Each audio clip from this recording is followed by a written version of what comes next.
All right, welcome. Today, we're going to break down a really powerful coding pattern. It's called the sliding window. And to make it all just click, we're going to use a super simple story. Something about a daily test of memory. So let's dive right in. We're going to start with a simple challenge, uncover a pretty brilliant solution, and then we'll break down the powerful programming pattern behind it all.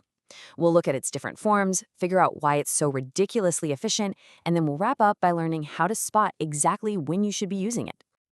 Okay, so let's get started with our story. It's all about a boy, his girlfriend, and, well, a daily challenge that was turning into a real headache for him. Imagine this. Every day, a boy gives his girlfriend a certain number of gifts. We can just track this as a list of numbers, right? So, 3 gifts on day 1, 2 on day 2, none at all on day 3, and so on for the whole week. Simple enough. But here's the catch. This is the daily test he faces. Seems pretty straightforward, doesn't it? But you'll see that how he answers this question makes all the difference. So, on the 4th day, he does it the hard way. He literally goes all the way back to day 1 and adds up every single gift. 3 plus 2 plus 0 plus 6. The total? 11. Sure, it's a lot of work, but hey, he gets the right answer. But then day 5 rolls around, and guess what? She asks him again. So what does he do? He starts all over. From scratch, he goes back to day 2, re-adds everything he just calculated yesterday, and then tacks on the new gifts from day 5. See the problem here? This is the whole point. He's redoing almost all of the exact same work. It's just incredibly inefficient. And this, of course, leads to that classic aha moment. Our hero realizes there has to be a smarter way to do this without burning himself out every single day. So instead of recounting everything from the very beginning, he has a breakthrough.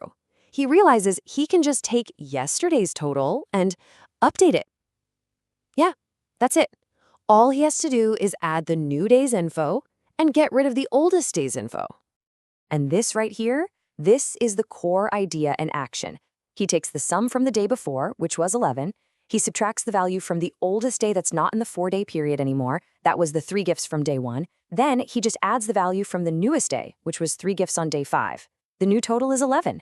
It's just 2 simple operations instead of 4. See? He's not recounting, he's sliding his frame of reference forward. Now this little trick, this aha moment, it actually has a formal name in computer science.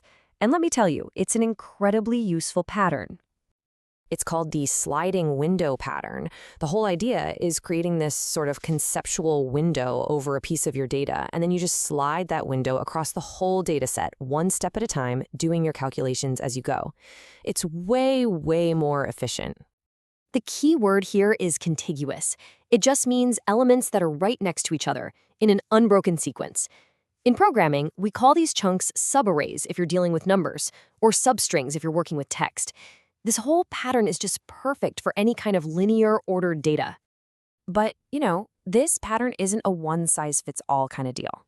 The window itself can actually act in 2 fundamentally different ways, and it all depends on the problem you're trying to solve.